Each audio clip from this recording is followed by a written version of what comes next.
All right, this screencast is going to pick up with the Puritans, the second of two groups who were unsatisfied with the Anglican Church during this time. Unlike the separatists who want to completely separate from the Anglican Church, the Puritans want to purify the Church of England from within and rid it of all Catholic influence. Even though they are not wanting to completely change everything about Anglicanism, they are still a group who is being persecuted back home. So they're going to be kind of the second group to leave for that purpose of seeking religious freedom so that they can practice their Puritan beliefs kind of freely and not be hindered from doing that like they are back at home in England. So this is just a quote from the group's leader, John Winthrop. "We must consider that we shall be as a city upon a hill." And this quote really, and that's visible on your PowerPoint, by the way, but this quote really kind of emphasizes and epitomizes how the Puritans see themselves. They see themselves as needing to set a good example and be a shining light for the rest of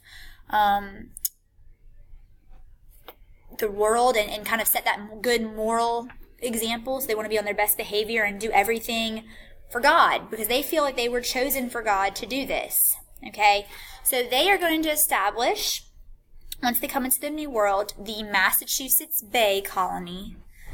So just like the Pilgrims or the Separatists settled in Plymouth, this group is going to settle in Massachusetts Bay, which is just half of what is present-day Massachusetts. Again, eventually I'll tell y'all when these are that they will come together, but for now they are individual colonies. When they come here, they will establish a representative government. They'll establish laws, they'll establish order. But what they will also, and more importantly, establish is a theocracy. That's theocracy, Theocracy. Theocracy is a government in which the laws are supported and influenced by the religion of that country or the religion of that group.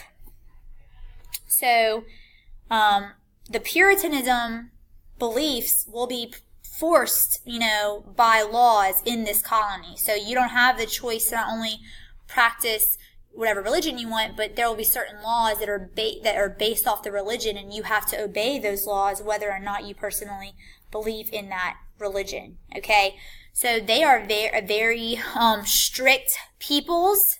So I have these little kind of memes, Puritan Valentine's Day cards. Very simple. They live very simple, very basic, non-risque, non-corrupt lives. And everything is for God. So what does a Puritan's Valentine's Day card look like? "You almost make my heart dance, and dancing is forbidden, because dancing would not be allowed. Roses are red, violets are blue, and neither are useful or necessary at all." And then my favorite, "I need you to help raise livestock and crops, or surely we will starve to death come winter." So all the romance is out, all the seriousness is in, and that's just kind of how the Puritans live their lives. Now, if anyone challenged the Puritan ideology, they were in big trouble. And we have two examples of this. The first is Roger Williams.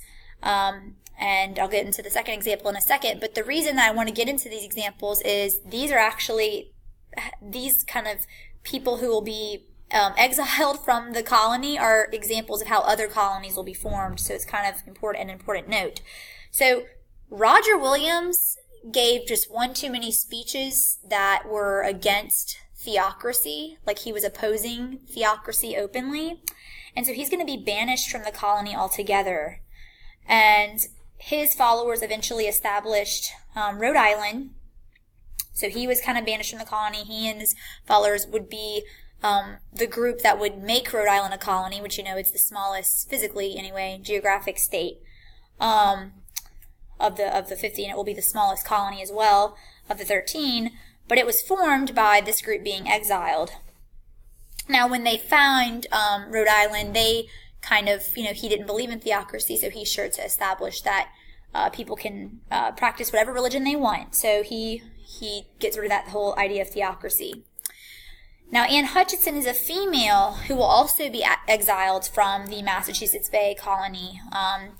She was trying to take a leadership role within the colony, and women were not allowed to be outspoken or abrasive. That was thought, that was not their place to do that. So the men in the leadership of the colony would also banish Anne Hutchinson, and she will actually go and join the Rhode Island settlement where Roger Williams was sent. So it looks like all the people getting kicked out are being sent to Rhode Island.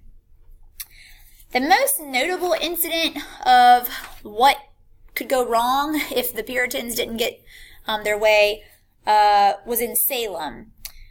And so essentially, this is the Salem witch trials, but let's kind of go into how all this starts. So a few young girls kind of have seizures, and I'm not sure if epilepsy was something that was diagnosed at the time, but there's no medical explanation in the colony for why these girls are having these episodes. So because they can't explain it, the only logical explanation could be that the girls are having witchcraft being performed on them by neighbors in the colony. And so this sets off a spark reaction, mob mentality, mass hysteria. Everyone is scared. Everyone starts assuming the neighbor they don't like across the street must be a witch, or the man across the street must be married to a witch. And accusations will go flying everywhere. And this will launch a series of, large-scale court cases where people are interviewed and tried for practicing witchcraft, even though there's really no physical evidence against them. It's just all hearsay.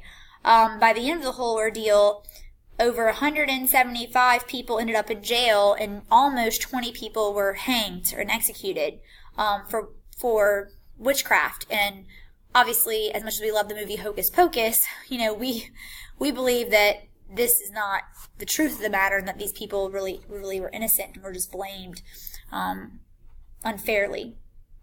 So the last thing I want to do, just so we can pick up with mercantilism in class on Monday, is just this last little bit about the British Empire in North America and a few other colonies that are established. So I mentioned all the different monarchs, King Charles, King James, etc. You don't have to stress about the names. But long story short, the King of England, in this case Charles II, he's going to start giving away large amounts of land to pay off debt.